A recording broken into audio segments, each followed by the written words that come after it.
हाँ माधुरी बोलो। मैं कब से तुम्हारा इंतजार कर रही हूँ। माधुरी मैं अभी क्लब में ही हूँ, मुझे स्विमिंग करने का मन कर रहा है, घर आने में देरी हो जाएगी। नहीं, तुम अभी इसी वक्त आ जाओ, मैं तुम्हारे बिना खाना नहीं खाऊंगी। देखो तुम परेशान मत हो, तुम खाना खा के सो जाओ, मुझे घर आने में वक्त लग सकता है। क्या बात है आकाश, तुम्हारी आवाज, कोई परेशानी है क्या? नहीं ऐसी कोई बात नहीं है। कुछ तो है आकाश। माधुरी ऐसी कोई बात नहीं है, तुम खामखा परेशान हो रही हो। नहीं, कुछ तो है, मैं तुम्हारे रग रग से वाकिफ हूँ। माधुरी मैंने बोला ना कि ऐसी कोई बात नहीं है। मैं फोन रख रहा हूँ, बाय। अब इसको कैसे बताऊं?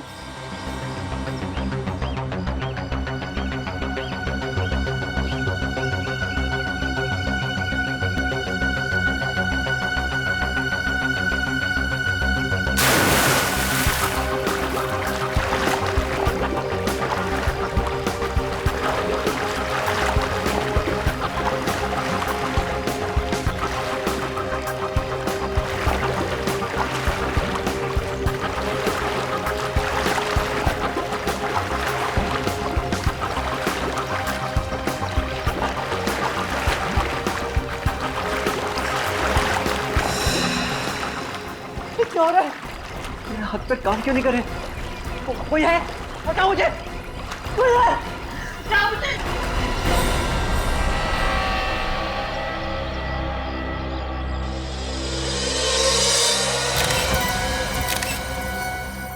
ये सब कैसे हो गया? संभालिए अपने आप को। मुझे तो पहले ही पता था सर, ये कुछ ना कुछ गड़बड़ जरूर है। अगर मैं यहाँ पहले आ गई होती तो आकाश जिंदा होता। क्या मतलब? सर, आकाश के मरने से पहले मेरी उससे फोन पे बात हुई थी।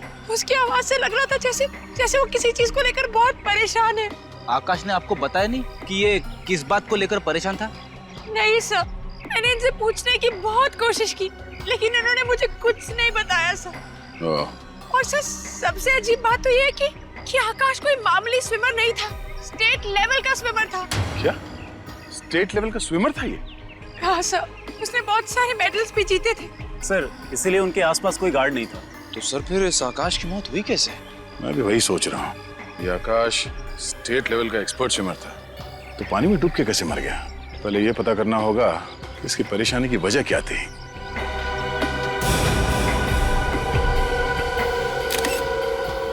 मोबाइल किसका?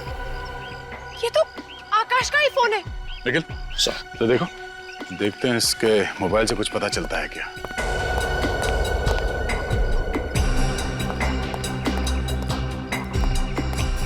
अरे आज एक एमएमएस आया। एमएमएस? सर, किसका है? किसी अननोन नंबर से एमएमएस आया है, देखते हैं।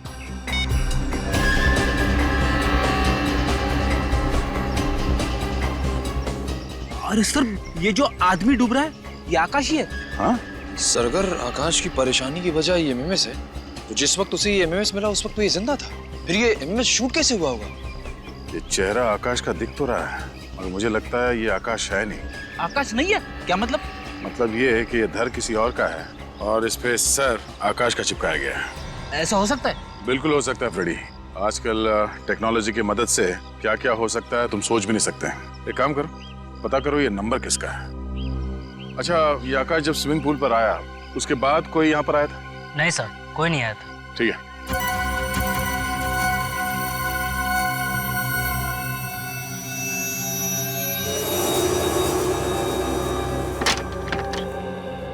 जी तारिका जी, क्या बताना चाहती हैं आप अशोक के खून के बारे में? भाई साहब, ये तारिका जी नहीं, मैं बताऊंगा। सर, मैं तारिका जी से बात कर रहा हूँ, आप बीच में घुसे चले आ रहे हैं। मैं बीच में इसलिए घुसा चला आ रहा हूँ क्योंकि रिपोर्ट मेरे पास है, इसलिए मैं बताऊंगा। अच्छा, रिपोर्ट आपके पास है?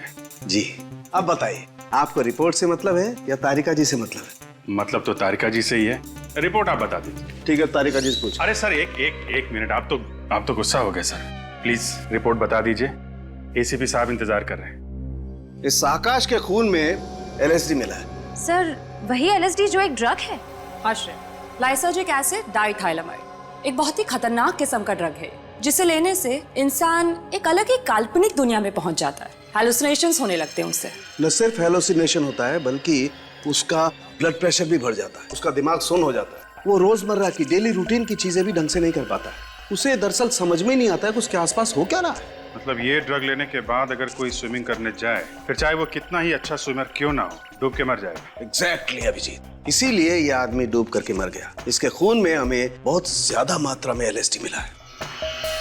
कमाल है, इतनी ज्यादा मात्रा में LSD लेने के बाद ये आकाश तैरने गया ही क्यों?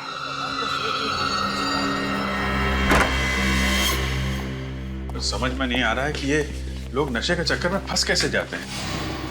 2 पल के नशे के चक्कर में आकाश ने अपनी जिंदगी गंवा दी और अपने परिवार वालों का भविष्य अंधेरे में धकेल दिया। सर फिर भी अभिजीत, मुझे लगता है कि आकाश ने वो ड्रग नहीं लिया था, उसे ड्रग दिया गया था। ड्रग दिया गया था ताकि जब वो स्विमिंग करने जाए तो डूबकर मर जाएगा। सर, ये काम जरूर उसी का होगा जिसने आकाश के मोबाइल पे वो वीडियो भेजा था। विनीत, क्या पता चला MMS के बारे में? सर निखिल गया मोबाइल कंपनी पता करने के लिए। अभिजीत, मुझे तो लगता है जिसने भी आकाश को ये MMS भेजा ना, वो ना सिर्फ उसे डराना चाहता था, बल्कि ये बताना चाहता था कि आकाश देख, मैं तेरे साथ ये करूंगा। और फिर वैसे ही किया, उसे डुबो के मार दिया। हाँ निखिल, उस नंबर का पता चल गया? किसका नंबर है वो? ओके सर, उस नंबर का पता चल गया जिससे आकाश को वो MMS भेजा गया था। किसका नंबर है वो? सर कोई स्मिता कुमार है, वो एनडी नगर में रहती है। एनडी नगर?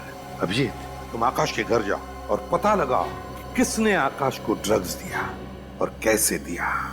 Okay sir. और मैं और विनीत हम स्मिता कुमार के घर जाते हैं। स्मिता कुमार।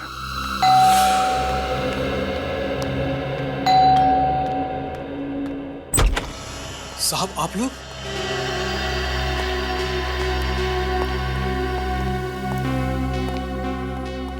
माधुरी जी, आपने हमें बताया क्यों नहीं? आपके हस्बैंड ड्रग्स लेते थे, LSD?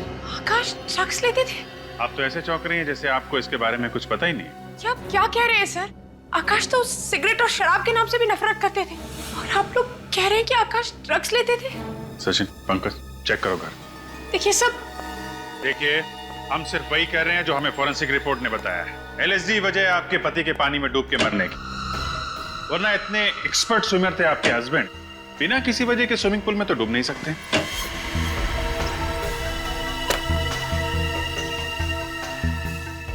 देखिए सर, आकाश और मैं 8 साल से एक साथ रह रहे थे। अगर आकाश को ड्रग्स लेने की आदत होती तो कभी ना कभी तो मुझे इस बारे में जरूर पता चलता। और मान लीजिए सर कि आकाश ड्रग्स लेता भी था, तो वो ड्रग्स लेकर स्विमिंग करने क्यों जाता?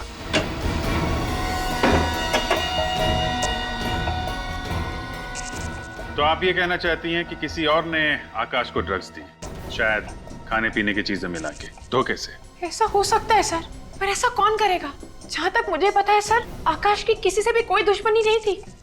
दुश्मनी तो थी माधुरी जी, वरना कोई धमकी भरा MMS क्यों भेजता आकाश को?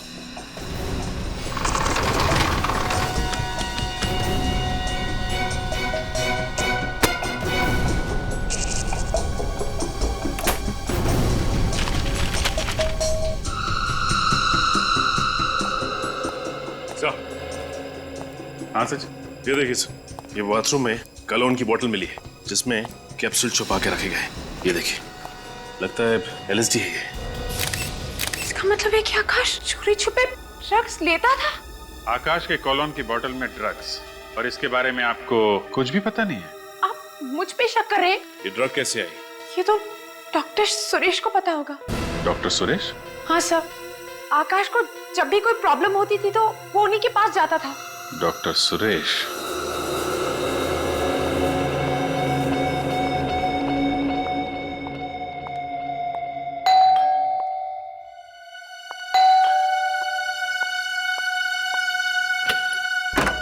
जी कहिए।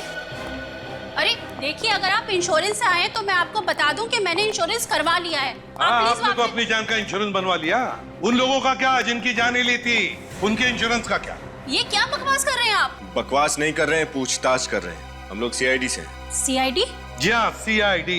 एक बात बताइए, क्या तुमने किसी आकाश नाम के आदमी को अपने मोबाइल से MMS भेजा था? MMS? जी हाँ, MMS, जिसमें आकाश पानी में डूबता हुआ दिखता है, वो MMS भेजा था? मैंने किसी आकाश नाम के आदमी को कोई MMS नहीं भेजा। तो फिर 102902 905 ये मोबाइल नंबर आपका ही है ना? जी हाँ सर, ये मेरा ही नंबर है। लेकिन मैं आपको एक बात बता दूं कि मेरा फोन तो कल ही चोरी हो गया था। फोन चोरी हो गया था इनका, बहाना अच्छा है। सर ये कोई बहाना नहीं है। अच्छा आप 1 मिनट रुकिए।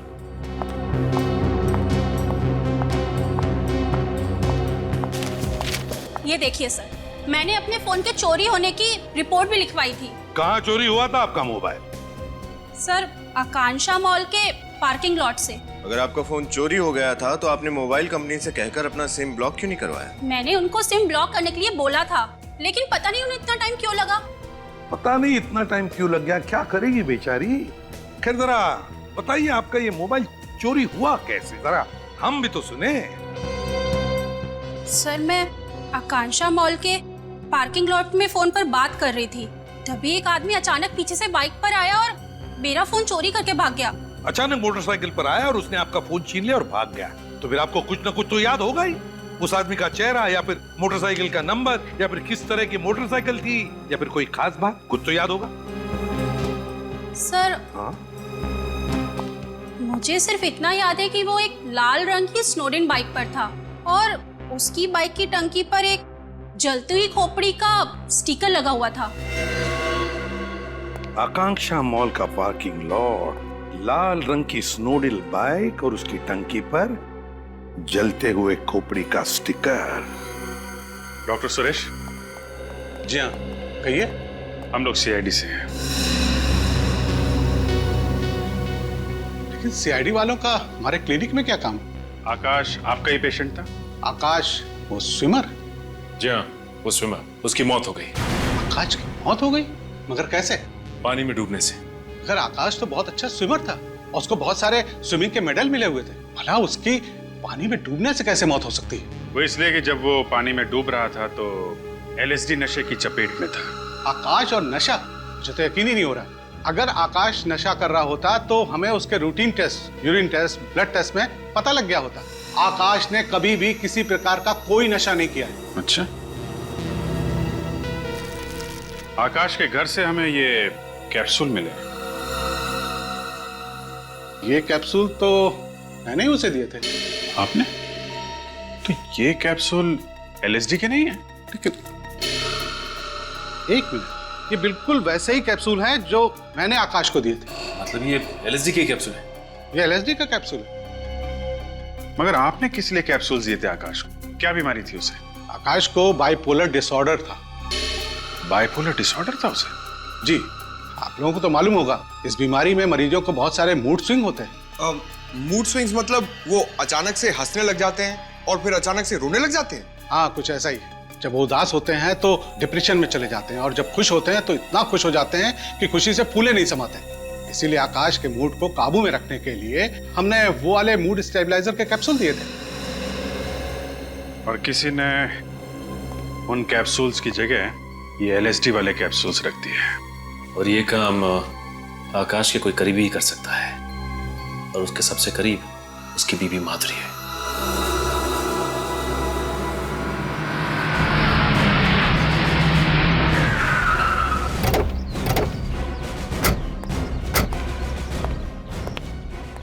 हमें एक बाइक के बारे में पूछताछ करनी है। पूछताछ करना चाहते हैं साहब? ये कोई पूछताछ केंद्र थोड़ी ना है साहब। मेरे पास फालतू टाइम नहीं है, टाइम पास करना है तो कहीं और जाइए। सीआईडी का नाम सुना है कभी? माफ कीजिएगा साहब, गलती हो गई। तब बताओ।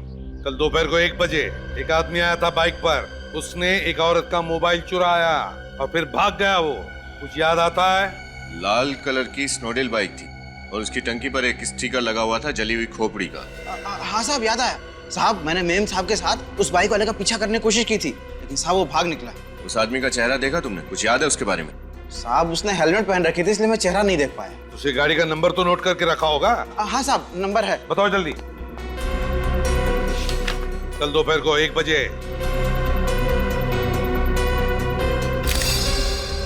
साहब ये रहा, ये ATZ BT 0197। ATZ BT 0197।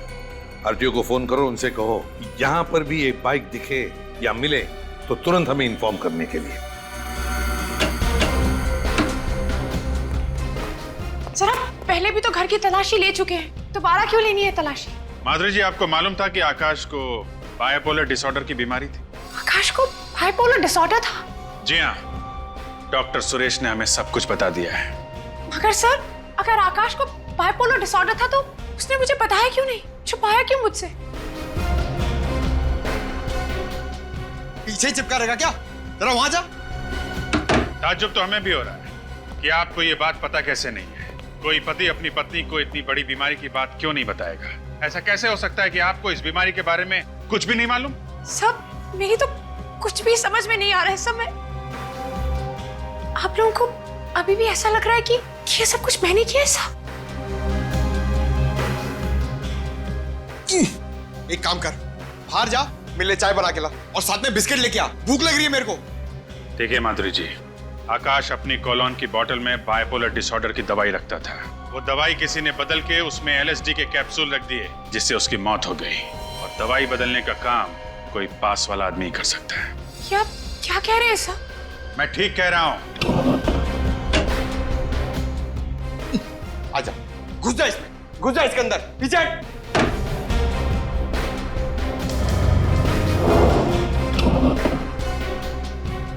मैं आकाश को क्यों मारूंगी? मैं तो बहुत प्यार करती थी उससे। और आप यकीन माने या ना माने, मैं अपने आप को अभी भी समझा नहीं पा रही हूँ कि आकाश इस दुनिया में नहीं रहा। सर जरा जल्दी यहाँ पे आइए।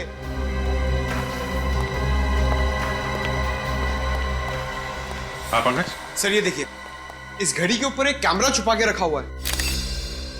ओह, ये कैमरा सीधे बाथरूम पे नजर रख रहा है। हाँ सर, और ये आकाश जब बाथरूम का दरवाजा खोलकर अपनी दवा खाने जाता था तो ये कैमरा वहां से सब कुछ रिकॉर्ड करता होगा। और इसी बात का फायदा उठाकर खूनी ने उसकी दवाओं से वो LSD के कैप्सूल्स बदल दिए, जो कि दिखने में बिल्कुल वैसे ही दिखते थे। माधुरी जी, अब आप कहेंगे कि आपको इस कैमरे के बारे में भी कुछ नहीं मालूम। प्लीज मेरी बात का यकीन कीजिए, मुझे नहीं पता सर कि ये कैमरा यहाँ पर कैसे आया। तुम्हें मालूम है? नहीं साहब, इसके बारे में मुझे भी कुछ नहीं मालूम। अच्छा पंकज, कैमरा निकाल लो, पता करते हैं ये कैमरा कहां से खरीदा गया और किसने खरीदा।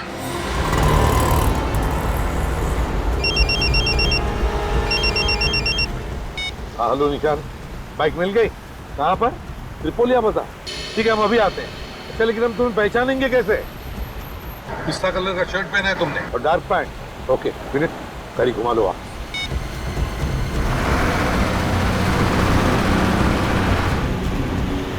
त्रिपोलिया बाजार यहीं कहीं आसपास ही होना चाहिए।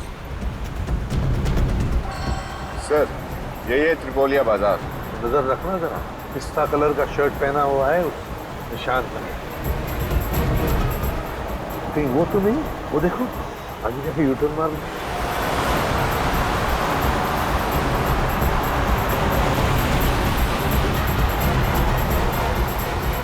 निशान, आरटीओ ऑफिसर निशान, कहाँ पर है बाइक? सर वो रही लाल बाइक, और सोसाइटी वालों ने बताया कि आधा घंटा पहले कोई पार करके गया इसे। मालिक कौन है इस बाइक का? शैलेंद्र नाम के किसी आदमी की सर। शैलेंद्र? जी सर। सर पिछले हफ्ते ये बाइक चोरी हुई है। एक हफ्ते पहले बाइक चोरी की गई है। ठीक है निशान, thank you very much, good work, जा सकते हैं। Thank you. विनीत बड़ा चालाक है ये। उसने बाइक चुराई, फिर मोबाइल चुराया, दोनों अलग अलग लोगों का, ताकि उस तक कोई पहुंच न सके। Yes sir. आधे घंटे पहले यहाँ आया है वो, गया कहाँ होगा? ज्यादा दूर नहीं गया होगा। तेरा मैप निकाल, देखे तो सही है त्रिपोलिया बाजार है क्या? हम इस वक्त यहाँ है। एक तरफ तो पूरा रेसिडेंशियल एरिया है और इस तरफ सारे ऑफिसेज हैं। सर ये अंदाजा लगाना बहुत ही मुश्किल होगा कि आदमी किधर गया है। हम कहीं जाने वाले नहीं है उसे ढूंढने के लिए। हम यहीं पर रुके रहेंगे, यहीं पर इंतजार करेंगे उसका। जरूर आएगा वो अपनी बाइक लेने के लिए, आएगा जरूर। एक्सक्यूज मी, आप जरा ये कैमरा देखिए, ये आपने बेचा है? हाँ सर, ये कैमरा हमने बेचा है। हम लोग CID से हैं, ध्यान से सोच के बताओ किसे बेचा है। एक मिनट सर। हाँ सर, ये कैमरा हमने हेमंत नाम के आदमी को एक हफ्ता पहले बेचा था। ये हेमंत का नंबर और पता तो होगा तुम्हारे पास? नहीं सर, वो तो नहीं है।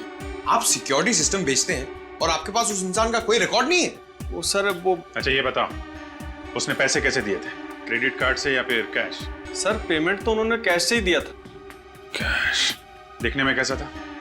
सर हाँ सर, थोड़ा थोड़ा याद है। अरे यार, आप सिक्योरिटी सिस्टम्स बेचते हैं और आप ही के पास सिक्योरिटी कैमरा नहीं लगा हुआ है। आपका सुझाव तो अच्छा है, मैं बहुत जल्दी लगवा लूंगा। सुझाव का क्या करोगे? हेमंत को जो करना था वो करके चला गया। पंकज, हो गया? एक बात बताओ, वो आदमी कैसे आया था यहाँ पे? किसी के साथ आया था, अकेले आया था, क्या बात कर रहा था यहाँ पे? किसी से फोन पे बात कर रहा था? कुछ भी याद है उसके बारे में? हाँ सर, वो फोन पे बात कर रहा था। क्या बात करता, कुछ सुना तुमने? क्या कह रहा था? दिमाग पे जोर डालो, याद करो, क्या कह रहा था वो? हाँ सर, याद आया। वो फोन पे कह रहा था कि मैं वेयर हाउस बहुत जल्दी पहुंच जाऊंगा। कौन सा वेयर हाउस? ये तो नहीं बोला उसने फोन पर सर। एक बात तो पक्की है, उस एमएमएस वाले खूनी ने किसी वेयर हाउस को अपना अड्डा बना रखा है। तुम्हें उसके बारे में जो भी याद है, जितना भी याद है, उसका स्केच बनवाओ। ब्यूरो चलो।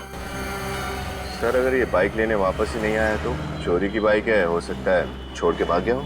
आएगा वो विनीत, जरूर आएगा बाइक लेने के लिए। हाँ अभिजीत, मतलब पता चल गया कैमरा कहाँ से खरीदा था? कैमरा खरीदते वक्त किसी वेयर हाउस का जिक्र भी किया था। कैसा वेयर हाउस अभिजीत? कौन सा वेयर हाउस पता चला? बिल्कुल, हम पता लगा लेंगे वेयर हाउस का। Good work Vineet. जरा मैप देखो, त्रिपोलिया बाजार का देखो, आसपास कोई वेयर हाउसेस है क्या? ये देखिए सर, इस बाजार के इस तरफ 4 वेयर हाउस है सर। तो हो सकता है ये खूनी इन चारों में से किसी एक वेयर हाउस में छुप कर बैठा होगा। वेयर हाउस चलते हैं। सर लेकिन अगर हमारे जाने के बाद ये बाइक लेने वापस आया तो? ये बाइक वाला भाग कर जाएगा कहाँ? चलो पहले वेयर हाउस चलते हैं, खूनी को देखते हैं।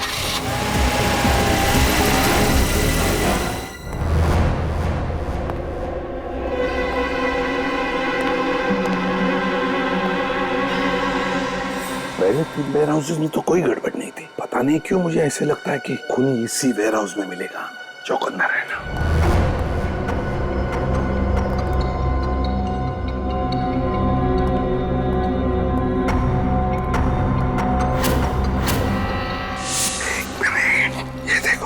पैरों के निशान। सर ये निशान देखकर तो लग रहा है निशान ताजे हैं। हाँ। कोई अभी जल्दी में यहाँ से आ गया है। लगता है खूनी अभी भी यहीं पर है।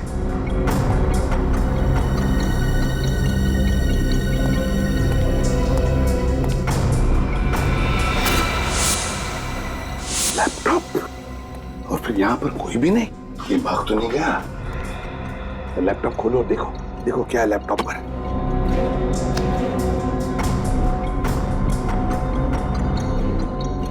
देखा, इस तरह से ऐसे नजर रख रहा था वो आकाश पर। ये कैमरा कहाँ पे लगा है? ये कैमरा तो लिफ्ट में लगा हुआ है। लेकिन आकाश की बिल्डिंग में तो लिफ्ट थी नहीं। तो फिर ये जगह कौन सी है? किस बिल्डिंग की लिफ्ट है ये? सर हो सकता है आकाश शायद इस बिल्डिंग में आता जाता था। या तो ऐसा भी हो सकता है कि आकाश के अलावा वो किसी और पर भी नजर रख रहा था और शायद उसका खून करना चाहता है, और वो जो भी है इस बिल्डिंग में रहता है। कौन सी जगह हो सकती है? ये देखो विनीत, लिफ्ट खुल गई। देखो लिफ्ट के सामने बोर्ड लगा हुआ है, आनंद मोहन हाउसिंग सोसाइटी। इसका मतलब ये आदमी आनंद मोहन सोसाइटी में रहता है। आनंद मोहन सोसाइटी।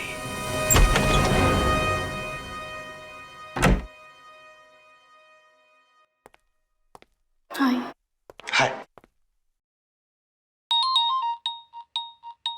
एमएस, ये किसने भेजा? अननोन नंबर लग रहा है, देखते हैं। ये क्या है? ये लिफ्ट के अंदर कौन जा रहा है? कहिए, मैं तो नहीं। लिफ्ट तो नीचे जा रही है। ये तो यही लिफ्ट लग रही है। नहीं नहीं, मैं कैसे हो सकता हूँ? रोहित, रिलैक्स रोहित, कुछ नहीं होगा। अभी लिफ्ट आएगी, अब तुम लिफ्ट के अंदर जाओगे। ये एमएमएस सिर्फ एक मजाक है, ठीक है? अब लिफ्ट आएगी और तुम अंदर जाओगे।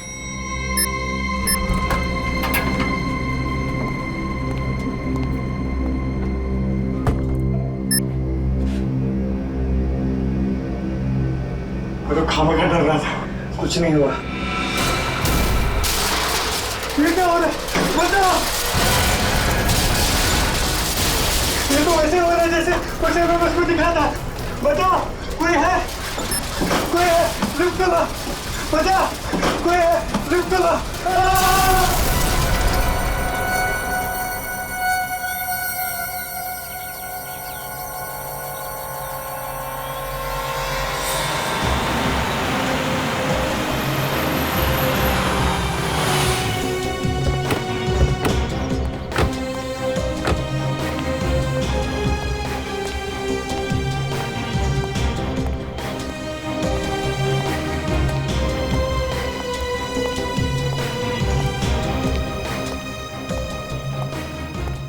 बहुत भीड़ लगी हुई है सर। चलिए चलिए प्लीज हटिए पीछे। क्या हुआ है? माय गॉड, ये हुआ कैसे? सर पता नहीं लिफ्ट नीचे गिर गई और ये आदमी बेचारा मर गया। अचानक ये लिफ्ट नीचे गिर गई? Yes sir. और ये आदमी लिफ्ट के अंदर ही था और मर गया? जी हाँ। कुछ तो गड़बड़ है विनीत, कुछ तो गड़बड़ है। एक काम करो, पूरी मशीनरी, पूरा केबल वगैरह चेक करो अच्छी तरह से लिफ्ट का। देखो किसी ने कुछ हरकत की है क्या। एक बात बताओ, किसी ने भी लाश को हाथ तो नहीं लगाया?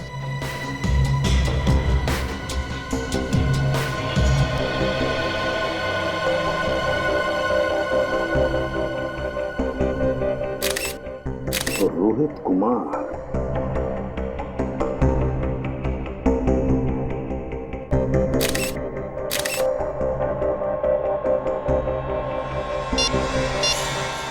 माय गॉड, वैसा ही धमकी भरा एमएमएस जैसा आकाश को भेजा था।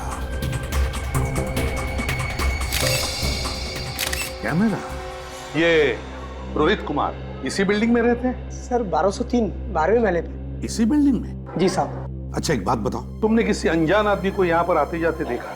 सर तो कोई आदमी नहीं आया था सर। तो याद करके बताओ, कोई बाहर का आदमी आके गया होगा। हाँ साहब, वो लिफ्ट मैकेनिक आया था। लिफ्ट ठीक करने वाला आया था? Lift mechanic? हाँ साहब। उसका तुमने आइडेंटिटी कार्ड वगैरह देखा? कंपनी का कार्ड था उसके पास? हाँ चेक किया था, आईडी बराबर था। क्या नाम है उसका? ऋतिकेश नाम था। उसने कोई नंबर वगैरह दिया अपनी कंपनी का या उसका खुद का? हाँ सर, मोबाइल नंबर लिया है मैंने। क्या नंबर है बताओ?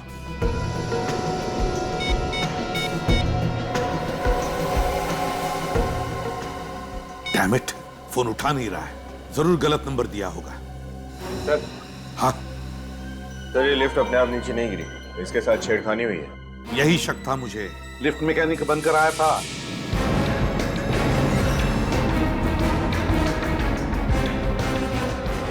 मैंने उसे बिल्डिंग से जाते हुए देखा था, एक लंबा सा आदमी, उसके हाथ में टूल किट था।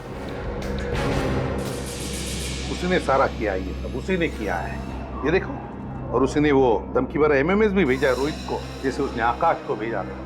और फिर जो टेलीफोन नंबर दिया, जो सेल फोन नंबर, वो भी जानबूझकर गलत नंबर दिया है। एक बात बता, तुमने इस लिफ्ट मैकेनिक को अच्छी तरह से देखा था ना?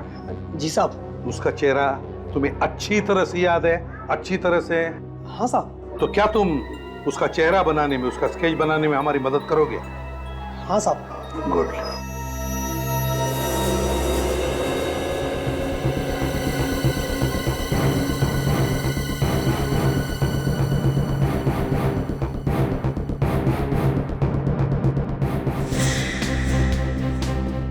स्केच तैयार हुआ? सर एक लगभग रेडी है, दूसरा तैयार हो रहा है। एक बार दोनों स्केच बन जाए सर, पता चल जाएगा ये दोनों खून आपस में जुड़े हुए हैं या नहीं। है, कनेक्शन है। पहले रोहित और आकाश को एमएमएस भेजा गया, फिर एमएमएस देखने के बाद इन दोनों का खून किया गया। आकाश को पानी में डुबो के मारा गया और रोहित को लिफ्ट में।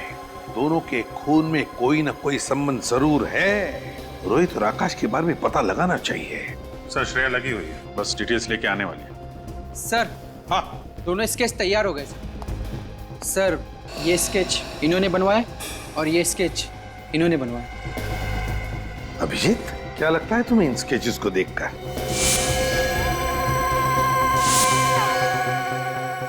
सर गौर करने वाली बात तो है सर। जरा इसका ये चश्मा और दाढ़ी मूछ निकालो। जी सर।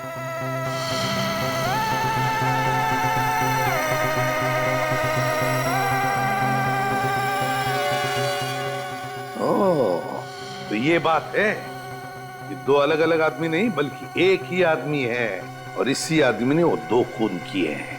विनीत, हमारे क्रिमिनल रिकॉर्ड्स में देखो, देखो कुछ पता चलता है क्या इस आदमी के बारे में? आप लोग भी जा सकते हैं। Thank you very much. जी सर। सर। हाँ। सर, आकाश और रोहित के बीच क्या कनेक्शन है उसके बारे में पता चल गया। अच्छा, क्या? सर, आकाश एमवी के कॉलेज में पढ़ता था और रोहित स्टेनी कॉलेज का स्टूडेंट था। आकाश एमवी के कॉलेज में पढ़ता था और रोहित स्टेनी कॉलेज में? Yes sir. सर 2005 में इन दोनों कॉलेजेस ने अपने थर्ड ईयर स्टूडेंट्स को शिमला भेजा था एक समर कैंप के लिए। आकाश और रोहित दोनों इस समर कैंप में गए थे। Shimla summer camp 2005? ये चक्कर है सर, इस मौत की कहानी का पहला पन्ना समर कैंप में लिखा गया था, शिमला में। और क्या पता चला श्रेया इस समर कैंप के बारे में? सर मैंने MBK कॉलेज के प्रिंसिपल से आज 3 बजे की अपॉइंटमेंट ले ली। सर उसी कॉलेज के एक प्रोफेसर भी उस समर कैंप में गए थे, वो भी आज उस मीटिंग के लिए वहां मौजूद रहेंगे। Very good work Shreya, very good work. Sir. हाँ सर मिल गया।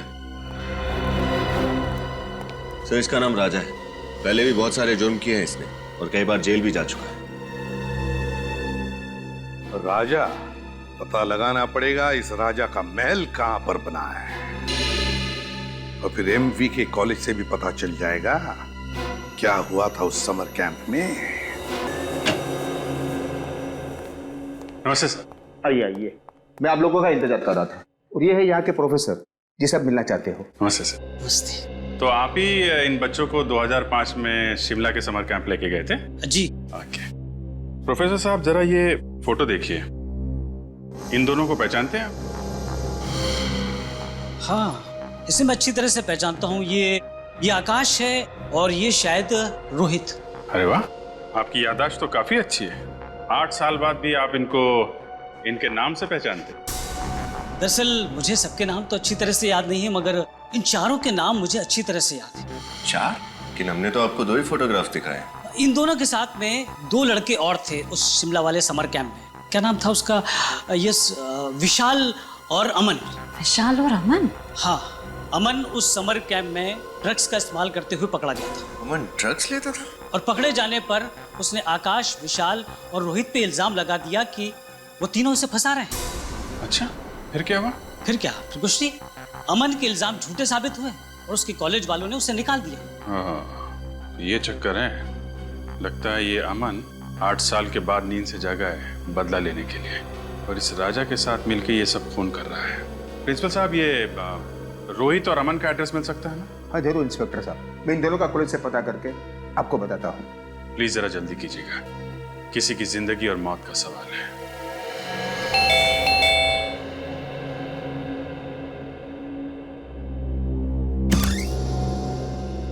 जी कहिए, किससे मिलना है आपको? अमन है घर पे? आप अमन से मिलने आए हैं? जी हाँ, हम अमन के दोस्त हैं। आप झूठ बोल रहे हैं। पिछले 8 साल से अमन का कोई दोस्त नहीं है। क्या मतलब? आइए आइए मेरे साथ, इधर आइए।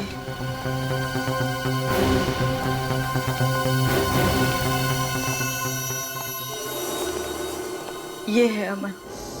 ये क्या हुआ इसे? पहले आप बताइए, आप लोग कौन हैं और यहाँ क्यों आए हैं? माँ जी, हम लोग CID से हैं। एक केस की तहकीकात हमें यहाँ तक खींच लाई। CID case? क्या कह रहे हैं आप लोग? मेरी तो कुछ समझ में नहीं आ रहा। और इन सब चीजों का अमन से क्या लेना देना?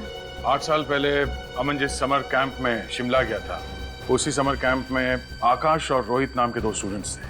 उन दोनों का खून हो गया। और आपको लगता है कि ये सारे खून अमन कर रहा है? ये तो कुछ बोल भी नहीं सकता, चलकर एक कमरे से दूसरे कमरे में नहीं जा सकता। मेरे कान तरस गए हैं इसके मुंह से माँ शब्द सुनने के लिए। और आपको लगता है मेरा बेटा खूनी है? माँ जी, हम आपकी तकलीफ समझते हैं, मगर क्या आप ये बता सकती है कि इसकी ये हालत हुई कैसे? जिस समर कैंप की आप बात कर रहे हैं, वही समर कैंप मेरे बेटे के लिए अभिशाप बन गया।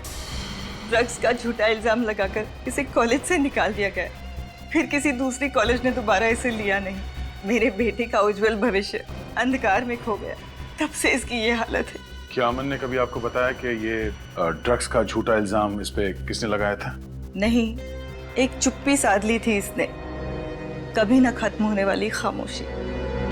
तो क्या अमन की हालत पिछले 8 साल से ऐसे ही है? बीच में थोड़ा सुधार आया था इसकी हालत में, मगर पिछले साल इसके पिताजी गुजर गए। तब से फिर यही हालत हो गई है इसकी। आप फिक्र मत कीजिए माँ जी, मैं अमन के लिए प्रार्थना करूंगा। अमन जल्दी ठीक हो जाएगा। आप लोग बैठिए, मैं चाय लेके आई। नहीं, आप तकलीफ मत कीजिए प्लीज, हम लोग चलते हैं। माँ जी, कभी भी किसी भी तरह की कोई मदद चाहिए तो हमें याद करिएगा प्लीज। Thank you. चलो।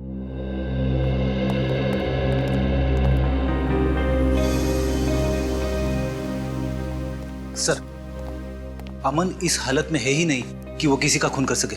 इसका मतलब कोई ऐसा इंसान है जो अमन की इस हालत का बदला लेना चाहता है। हाँ फ्रेडी, जरूर आकाश, रोहित और विशाल ने अमन को फंसाया होगा। इस खूनी का अगला शिकार विशाल ही होगा। पंकज, बिल बजाओ। बजाओ।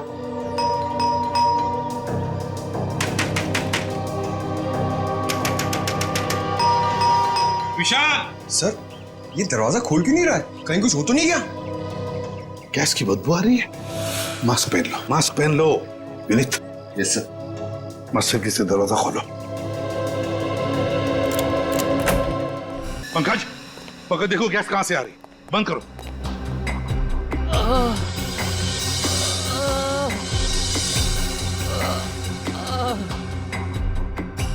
विनीत, किसी के कराने की आवाज आ रही है, शायद उस तरफ से।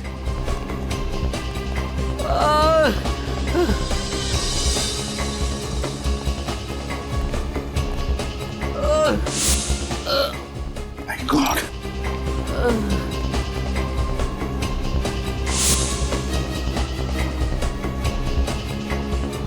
तुम विशाल हो ना? सर विशाल। विशाल? विशाल क्या हुआ? सर, मुझे बचा लो सर। किसे किसे बचा लीजिए? हैं? मेरी मंगेतर प्रिया को। क्या हुआ प्रिया को? कहाँ है वो? राजा क्या उसे अपने साथ ले गया। राजा प्रिया को अपने साथ ले गया? हाँ? कुछ पता है कहाँ गया? सर। पंकज, तुम इसे हॉस्पिटल ले जाओ, हालत बहुत खराब है। विनीत, श्रेया को फोन करो, बुला लो उसे। हमें प्रिया को बचाना चाहिए, जल्दी। पंकज, हम लोग जाते हैं।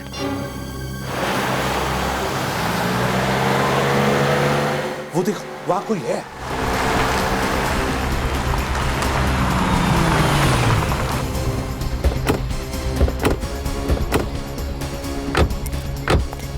सर कहीं ये प्रिया तो नहीं? प्रिया, तुम ठीक हो? उठो आराम से। आप लोग? हम सीआईडी से। तुम ठीक हो ना? मैं ठीक हूँ। संभालो इसे।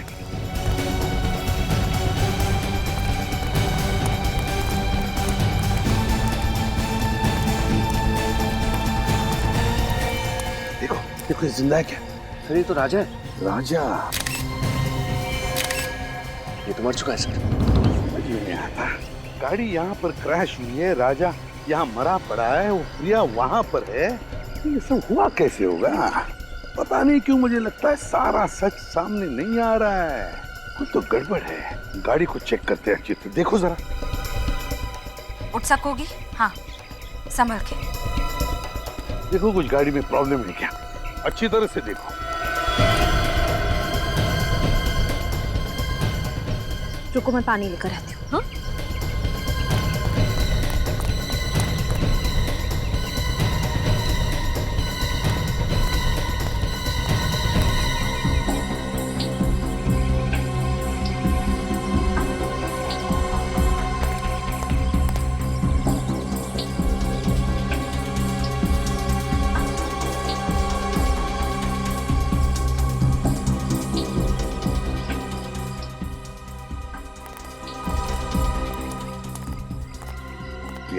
अब कैसी हो?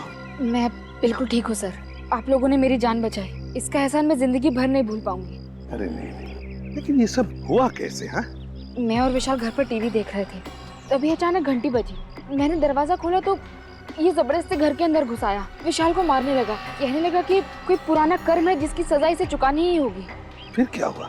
फिर विशाल को अधमरा करके किचन की ओर चला गया गैस ऑन करने के लिए। फिर मुझे जबरदस्ती अपने साथ ले जाने लगा। कह रहा था कि मेरे साथ क्या करना है इसका फैसला उसका बॉस ही करेगा। बॉस? मतलब राजा का कोई बॉस भी है? हाँ सर, मैं बहुत रोई, बहुत चिल्लाई। अपने आप को बचाने की मैंने बहुत कोशिश की, लेकिन ये जबरदस्ती मुझे अपने साथ ले आया। मगर एक बात समझ में नहीं आई कि ये एक्सीडेंट कैसे हुआ? मैंने भी हार नहीं मानी सर। ये ड्राइविंग सीट पर बैठा था, मैंने स्टीयरिंग व्हील इस बड़े से पत्थर की तरफ घुमा दिया। मैं गाड़ी से कूद गई, गाड़ी इस पत्थर से जा टकराई और शायद तभी इसकी मौत भी हो गई। मतलब राजा ड्राइविंग कर रहा था, फिर प्रिया ने पूरी स्टीयरिंग व्हील ऐसे घुमा दी और गाड़ी को क्रैश कर दिया। सर राजा तो मर गया, अब उसके बॉस तक कैसे पहुंचेंगे हम? बॉस तो मिल गया विनीत, बॉस तो सामने ही है। बॉस सामने है? मतलब बॉस सामने है, सामने। विनीत सर, ये दोनों सीट देखो। ये सीट तो बहुत आगे है। हाँ, ड्राइवर की सीट बहुत ही आगे है। इसका मतलब समझ गए? विनीत,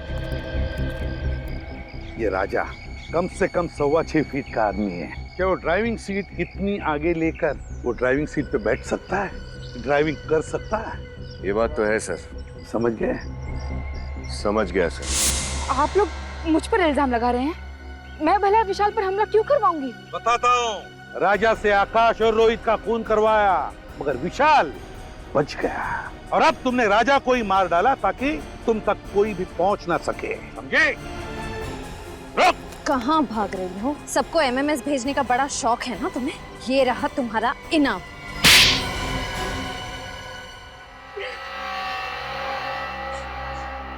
हाँ, मैंने ही आकाश, रोहित और राजा को मार डाला। विशाल को भी मार डालते अगर आप लोग उसे बचा न लेते तो।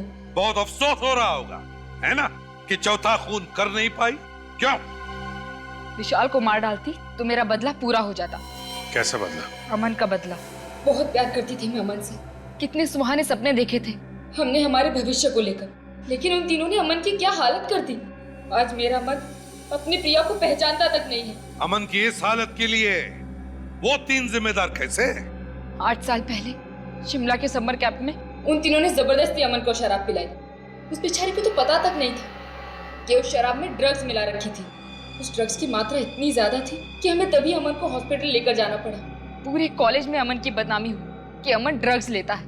उसे कॉलेज से भी निकाल दिया, कहीं और एडमिशन नहीं मिला उसे। इस बात का उसे इतना गहरा सदमा लगा के आज तक वो। फिर अमन की इस हालत का बदला लेने की तुमने ठान ली? हाँ, मैंने ही राजा को तीनों को मारने की सुपारी दी थी। एमएमएस भेजे और काम खत्म हो जाने के बाद मैंने खुद ही राजा को ऊपर पहुंचा दिया। उस एमएमएस में राजा ही था ना, जो डूबने की एक्टिंग कर रहा था? जी। अमन के साथ जो कुछ हुआ वाकई बहुत बुरा हुआ, इसका अफसोस है हमें। लेकिन जुर्म की आग को बदले की आग नहीं बुझा सकती। 3 खून किए तुमने और खूनियों की मंजिल एक ही है, फांसी का फंदा।